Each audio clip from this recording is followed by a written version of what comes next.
Hello friends, good morning. Welcome to Guidance Guru in partnership with Unacademy. আজকে হচ্ছে 2 December 2 December এই পর্বে আমরা আজকের সমস্ত গুরুত্বপূর্ণ কারেন্ট অ্যাফেয়ার্সগুলো আলোচনা করব। প্রত্যেকদিন সকালে আমরা কারেন্ট অ্যাফেয়ার্সের ক্লাস করে থাকি, তো আজকেও আমাদের মোস্ট ইম্পর্ট্যান্ট 11টি প্রশ্ন থাকছে। প্রত্যেকটি প্রশ্নই তোমাদের সমস্ত পরীক্ষার জন্য কিন্তু ইম্পর্ট্যান্ট। তো তোমরা অবশ্যই লাস্ট পর্যন্ত দেখো এবং নতুন হয়ে থাকলে চ্যানেল সাবস্ক্রাইব করো, পাশে দেওয়া বেল আইকন অন করো, তারপর অল নোটিফিকেশান অন করো। প্রত্যেকদিন আমাদের 7 PM সন্ধ্যা 7টার সময় এনটিপিসির ক্লাস হচ্ছে এবং এনটিপিসির পরীক্ষা শুরু হবে 28শে ডিসেম্বর। তাই তোমরা কিন্তু চ্যানেল সাবস্ক্রাইব করে রাখো এবং তোমাদের বলে রাখি আনএকাডেমি হচ্ছে ভারতের বৃহত্তম লার্নিং অ্যাপ। আনএকাডেমিতে তোমরা যদি এখনও জয়েন না করে থাকো তো অবশ্যই আনএকাডেমিতে জয়েন করো। ডেসক্রিপশন বক্সে আমাদের লিঙ্ক দেওয়া আছে আনএকাডেমি অ্যাপ ইনস্টল করার জন্য, তো সেই লিঙ্কে ক্লিক করে অ্যাপটা ইনস্টল করো। তারপর তোমাদের ফ্রি ক্লাসগুলো ফ্রি দেখতে পারবে কি করে। অ্যাপে ইনস্টল করার পরেই আমাদের এই কোড ব্যবহার করবে, গাইডেন্স গুরু কোড ব্যবহার করলেই কিন্তু তোমরা ক্লাসগুলো ফ্রিতে দেখতে পারবে। ঠিক আছে, তাহলে এই কোডটা অবশ্যই তোমরা প্রত্যেকে সেখানে ইউজ করবে, তাহলেই তোমরা ক্লাসগুলো ফ্রি দেখতে পারবে, সমস্ত একেবারে বিনামূল্যে। চলো তাহলে আজকের ক্লাস শুরু করা যাক। তো আজকের আমাদের প্রথম কোশ্চেন হচ্ছে, সম্প্রতি কোথায় সূর্যধার হ্রদের উদ্বোধন করা হয়েছে? সূর্যধার লেক, সূর্যধার লেকের উদ্বোধন করা হয়েছে কোথায়? সম্প্রতি উত্তরাখণ্ডের মুখ্যমন্ত্রী ত্রিবেন্দ্র সিং রাওয়াত উত্তরাখণ্ডে দেহরাদুনের কাছে দইওয়ালা নামক একটা স্থান রয়েছে, এরকম ইংরেজিতে স্পেলিংটা, দইওয়ালা নামক একটি স্থান রয়েছে, সেখানেই তিনি সূর্যধার হ্রদের উদ্বোধন করেছেন বা সূর্যধার লেকের উদ্বোধন করেছেন। তাহলে option A is the correct answer, Uttarakhand. এই লেকের দৈর্ঘ্য হচ্ছে 550 মিটার, প্রস্থ হচ্ছে 28 মিটার এবং 10 মিটার গভীর। কেন এটা সেখানে নির্মাণ করা হয়েছে না, 20টি বড় গ্রাম রয়েছে, সেই গ্রামে পানীয় জলের ব্যবস্থা, স্বাস্থ্যকর বাস্তুতন্ত্র গঠন ও পরিযায়ী পক্ষীদের আমন্ত্রণ করার জন্যই এই সূর্যধার লেক সেখানে নির্মাণ করা হলো। তাহলে অপশান এ কারেক্ট আনসার। যদি আমরা উত্তরাখণ্ডের রিসেন্টলি কোয়েশ্চেনগুলো সম্পর্কে বলি, তাহলে উত্তরাখণ্ডের মুখ্যমন্ত্রী ত্রিবেন্দ্র সিং রাওয়াত তোমাদের বললাম, গভর্নর হচ্ছেন বর্তমানে বেবি রানী মৌর্য, এবং ভারতের প্রথম লাইকেন পার্ক কিন্তু উত্তরাখণ্ডে গঠন করা হয়েছে। বেকার যুবকদের জন্য হোপ পোর্টাল চালু করা হয়েছে। হরেলা পর্ব উৎসব উপলক্ষে স্মৃতিবনের উদ্বোধন করা হয়েছে সেখানে। ভারতের প্রথম তুষার চিতাবাঘ সংরক্ষণ কেন্দ্র উত্তরাখণ্ডেই তৈরি করা হয়েছে। সিটি ফরেস্ট আনন্দ বনের উদ্বোধন করা হলো। নমামি গঙ্গে প্রকল্পে 6টি মেগা প্রজেক্টের উদ্বোধন করা হয়েছে এবং সূর্যধার তো তোমাদের বললাম। এবং উত্তরাখণ্ডে আমরা যদি ন্যাশনাল পার্কগুলো সম্পর্কে বলি, তাহলে ভ্যালি অফ ফ্লাওয়ার্স উত্তরাখণ্ডে অবস্থিত, জিম করবেট ন্যাশনাল পার্ক উত্তরাখণ্ডে অবস্থিত, যেটা ভারতের সবচেয়ে ওল্ডেস্ট বা সব থেকে পুরনো ন্যাশনাল পার্ক। ঠিক আছে, তো এতগুলো ফ্যাক্ট কিন্তু আমরা প্রথম কোয়েশ্চেন থেকেই জানতে পারলাম। নেক্সট কোয়েশ্চেনে যাওয়ার আগে প্রত্যেক দিনের মতো তোমাদের বলবো, আমাদের আজকে লাইক টার্গেট হচ্ছে মাত্র 500। তো তোমরা প্রত্যেকে লাইক করে তোমার বন্ধুদের সাথে শেয়ার করো। ডেসক্রিপশনে লিঙ্ক দেওয়া আছে টেলিগ্রাম গ্রুপে জয়েন করার জন্য, তো অবশ্যই টেলিগ্রাম গ্রুপ এবং ফেসবুক গ্রুপে জয়েন করো। এবং তোমাদের টেলিগ্রাম অ্যাপ যদি থাকে তো সেখানে আমাদের গাইডেন্স গুরু লিখে সার্চ করবে, তাহলেই তোমরা আমাদের চ্যানেল পেয়ে যাবে এবং সেই চ্যানেলে তোমরা জয়েন করে যাও। নেক্সট কোয়েশ্চেন, সম্প্রতি কে ন্যাশনাল ডায়েরি ডেভেলপমেন্ট বোর্ডের চেয়ারম্যান নিযুক্ত হলেন? ন্যাশনাল অর্থাৎ NDDB ন্যাশনাল ডায়েরি ডেভেলপমেন্ট বোর্ডের চেয়ারম্যান নিযুক্ত হলেন IAS officer Varsha Joshi. Option C is the correct answer. তিনি চেয়ারপারসন নিযুক্ত হয়েছেন। তাহলে NDDB এর চেয়ারপারসন, তো NDDB প্রতিষ্ঠা হয়েছিল 1965 সালে, যার হেডকোয়ার্টার অবস্থিত গুজরাটের আনন্দ নামক শহরে। ঠিক আছে, তোমরা এখানে বলে রাখি, তোমরা আমুলের নাম প্রত্যেকে শুনেছো। তো আমুলের পুরো নাম কি? আনন্দ মিল্ক ইউনিয়ন লিমিটেড। তো আনন্দ এবং সানন্দ গুজরাটের একটা খুব বড় শিল্পাঞ্চল, তো সেই আনন্দেই অবস্থিত NDDB এর হেডকোয়ার্টার। ঠিক আছে, তো option C Varsha Joshi correct answer. Next question হচ্ছে, কে সম্প্রতি লোকসভার সেক্রেটারি জেনারেল নিযুক্ত হয়েছেন? মোস্ট ইম্পর্টেন্ট কোয়েশ্চেন, লোকসভার সেক্রেটারি জেনারেল কে নিযুক্ত হয়েছেন? কারেক্ট আনসার কি হবে? উৎপল কুমার সিং সম্প্রতি লোকসভার সেক্রেটারি জেনারেল নিযুক্ত হয়েছেন। এবং যদি বলা হয় এর আগে লোকসভার সেক্রেটারি জেনারেল কে ছিলেন, তখন ছিলেন স্নেহলতা শ্রীবাস্তব এবং বর্তমানে হলেন উৎপল কুমার সিং। এবং যদি বলা হয় লোকসভার বর্তমান চেয়ারম্যান কে, তাহলে কি হবে? লোকসভার অধ্যক্ষ হচ্ছেন ওম বিড়লা। ঠিক আছে, পরবর্তী প্রশ্ন দেখব আমরা। নিম্নের কোন সংস্থা future of regional cooperation in Asia and the Pacific নামক বই লঞ্চ করলো? এটাও most important. Future of regional cooperation in Asia and the Pacific নামক বইটি সম্প্রতি লঞ্চ করেছে এডিবি, অর্থাৎ এশিয়ান ডেভেলপমেন্ট ব্যাংক এই বই লঞ্চ করেছে। এই বইতে লেখা রয়েছে যে কিভাবে আঞ্চলিক অঞ্চলগুলোতে বৃদ্ধি করার কৌশলের মাধ্যমে সমগ্র এশিয়ার স্বাস্থ্য, আর্থিক উন্নতি, এডুকেশন প্রভৃতির উন্নতিতে সাহায্য করা যাবে। তো এশিয়ার উন্নয়ন কিভাবে সম্ভব সেই সম্পর্কে বর্ণনা রয়েছে এই বইতে। তাহলে এটা লঞ্চ করেছে এডিবি। এডিবির পুরো নাম হচ্ছে এশিয়ান ডেভেলপমেন্ট ব্যাংক, যার হেডকোয়ার্টার কোথায় অবস্থিত? ফিলিপিন্সের ম্যানিলা শহরে হেডকোয়ার্টার, এবং প্রেসিডেন্ট হচ্ছেন মাসুতসুগা অস্কাওয়া। ঠিক আছে, নেক্সট কোয়েশ্চেনে যাব। সম্প্রতি কোন রাজ্যে অরুণোদয় যোজনা চালু করা হলো? কারেক্ট আনসার কি হবে? সম্প্রতি অরুণাচল প্রদেশ নয়, কিন্তু সম্প্রতি আসামে। অনেক জায়গাতে এরকম অপশান কিন্তু পরীক্ষাতে দিয়ে দেয়, অরুণোদয় বলেছে তাহলে অরুণাচলটা প্রথমে অপশানে দিয়ে দিল। অরুণোদয় যোজনা হচ্ছে আসামে এটা চালু করা হয়েছে। এই অরুণোদয় যোজনাটা কি? এই যোজনাটি হচ্ছে আসামের প্রায় 18 লক্ষ পরিবারের মহিলাদের, যারা মহিলা প্রধান রয়েছেন পরিবারের মধ্যে, যে মহিলা প্রধান সেই 18 লক্ষ পরিবারের মহিলা প্রধানদের মান্থলি মিনিমাম 830 টাকা করে দেওয়া হবে। এটাই হচ্ছে অরুণোদয় যোজনা, এবং এটাই হচ্ছে আসামের এখনও পর্যন্ত সবথেকে বড়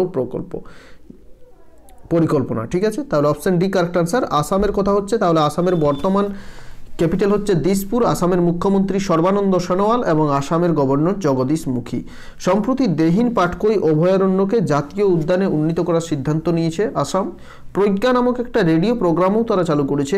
অরুণোদয় যোজনা চালু হলো কিছুদিন আগে, আরেকটা অরুণোদয় যোজনা চালু হয়েছিল, এবং স্বয়ং যোজনা চালু হয়েছে। পর্যটন সঞ্জীবনী যোজনা তারা চালু করেছে, এবং ভারতের দীর্ঘতম নদী রোপের উদ্বোধন করা হয়েছে আসামে। ঠিক আছে, নেক্সট কোয়েশ্চেন। সম্প্রতি মারিয়াম ওয়েবস্টার ডিকশনারি কোন শব্দটিকে ওয়ার্ড অফ দ্য ইয়ার এর আখ্যা দিয়েছে? তো কারেক্ট আনসার কি হবে? মারিয়াম ওয়েবস্টার একটা ডিকশনারির নাম। তো এই ডিকশনারি সম্প্রতি ওয়ার্ড অফ দ্য ইয়ার আখ্যা দিয়েছে প্যান্ডেমিক নামক শব্দটিকে। তাহলে option B is the correct answer, pandemic. এবং গতকালই তোমাদের একটা কোশ্চেন করিয়েছিলাম যেখানে বলেছিলাম ক্যামব্রিজ ডিকশনারি সম্প্রতি কোয়ারেন্টাইন শব্দটিকে ওয়ার্ড অফ দ্য ইয়ার। তাহলে ক্যামব্রিজ ডিকশনারি হচ্ছে কোয়ারেন্টাইন, এবং মারিয়াম ওয়েবস্টার ডিকশনারি হচ্ছে প্যান্ডেমিক। ঠিক আছে, তো বন্ধুরা আনএকাডেমিতে কিন্তু WBCS, WB TET, WBPSC clerkship, WBP, WBPSI, PSC miscellaneous সমস্ত পরীক্ষার জন্য সেখানে প্রিপারেশন করানো হচ্ছে, প্রস্তুতি দেওয়া হচ্ছে। তো সেখানে তোমরা সমস্ত পরীক্ষার প্রিপারেশন নিতে পারবে। সকাল 7টা থেকে রাত 10টা 11টা পর্যন্ত প্রত্যেক দিন প্রায় 70-80 জন বেস্ট এডুকেটর সেখানে ক্লাস করাচ্ছেন। তো সেখানে তোমরা প্রত্যেকেই ক্লাস করতে পারো। আমি তোমাদের বলেই দিলাম যে আমাদের চ্যানেলের নাম হচ্ছে গাইডেন্স গুরু। তো সেই যদি গাইডেন্স গুরু কোড দাও তোমরা, সেখানে গাইডেন্স গুরু কোড দ্বারা সমস্ত ক্লাসগুলো ফ্রিতে দেখতে পারবে। এবং এই কোড দ্বারাই তোমরা কিন্তু যদি সাবস্ক্রিপশন নিতে চাও, সাবস্ক্রিপশন নেওয়ার সময়ও যদি আমাদের এই গাইডেন্স গুরু লিখে তোমরা কোড ব্যবহার করো, ক্যাপিটাল লেটারে গাইডেন্স গুরু, এই কোড ব্যবহার করলে সেখানে কিন্তু সঙ্গে সঙ্গে তোমরা 10% ডিসকাউন্ট পর্যন্ত পেয়ে যাবে। তাহলে আমাদের এই কোড দ্বারা তোমরা কি দেখতে পাচ্ছ? ফ্রি ক্লাসগুলো সমস্ত দেখতে পাবে একদম ফ্রিতে। এবং যদি সাবস্ক্রিপশন নিতে চাও, সাবস্ক্রিপশনের ক্লাসগুলো যদি দেখতে চাও, তাহলে কিন্তু তোমরা যদি এই কোডটা ব্যবহার করো তাহলে 10% কিন্তু ডিসকাউন্ট সেখানে পেয়ে যাবে। তো এখানে সাবস্ক্রিপশনগুলো কি রয়েছে দেখো, 1 মাসের জন্য, 3 মাসের জন্য, 6 মাসের, 12 মাসের জন্য রয়েছে। তো তোমাদের বলবো 12 মান্থের জন্য নিয়ে নাও এবং আমাদের গাইডেন্স গুরু কোডটা ব্যবহার করো, 10% তোমরা ডিসকাউন্ট সেখানে সঙ্গে সঙ্গে পেয়ে যাবে। ঠিক আছে, তো অবশ্যই তোমরা আনএকাডেমি অ্যাপ ইনস্টল করো, ডেসক্রিপশনে লিঙ্ক দেওয়া আছে। আমাদের আজকের নেক্সট কোশ্চেন হচ্ছে কোন উপকূলবর্তী দেশে প্রথম তাপবিদ্যুৎ কেন্দ্র স্থাপন করা হবে বা কয়লার সাহায্যে বিদ্যুৎ উৎপাদন করা হবে? কোন উপকূলবর্তী যে দেশগুলো রয়েছে সেই দেশগুলোতে কিন্তু কোথাও কিন্তু তাপবিদ্যুৎ কেন্দ্র কয়লার সাহায্যে বিদ্যুৎ উৎপাদন করা হয় না সেখানে। তো কোন দেশে প্রথম উপকূলবর্তী দেশ হিসাবে সেখানে এটা করা হচ্ছে? ইউনাইটেড আরব এমিরেটস বা UAE-তে প্রথম, এটা হচ্ছে একটি উপকূলবর্তী দেশ, এবং প্রথম তাপবিদ্যুৎ কেন্দ্র স্থাপন করা হবে যেখানে কয়লার সাহায্যে বিদ্যুৎ উৎপাদন করা হবে। তাহলে option C is the correct answer, UAE বা ইউনাইটেড আরব এমিরেটস বা সংযুক্ত আরব আমিরশাহী। UAE এর রাজধানীর নাম হচ্ছে আবুধাবি এবং সেখানকার কারেন্সি যেটা বারবার পরীক্ষায় তোমাদের থাকে সেটা হচ্ছে দিরহাম, এটা হচ্ছে কারেন্সি। এবং প্রেসিডেন্ট যদি বলা হয় তখন কী হবে? খলিফা বিন জায়েদ আল নাহান, খলিফা বিন জায়েদ আল নাহান প্রেসিডেন্ট হচ্ছেন। নেক্সট হচ্ছে সম্প্রতি এসসিও প্রধানদের বৈঠক আয়োজন করলো কোন দেশ? তো এসসিও এর পুরো নাম হচ্ছে সাংহাই কোঅপারেশন অর্গানাইজেশন। এর যে প্রধানরা রয়েছেন সেই প্রধানদের নিয়ে একটা বৈঠক আয়োজন হয়েছিল, তো সেই বৈঠকটি আয়োজন করেছে Bharat. Option D is the correct answer. যেহেতু ভারত এটা আয়োজন করেছে তাই কোয়েশ্চেনটা তোমাদের আরও বেশি ইম্পর্টেন্ট হয়ে গেল। তাহলে অপশন ডি কারেক্ট আনসার। ঠিক আছে, এসসিও বা সাংহাই কোঅপারেশন অর্গানাইজেশন এর হেডকোয়ার্টার অবস্থিত সাংহাই শহরে,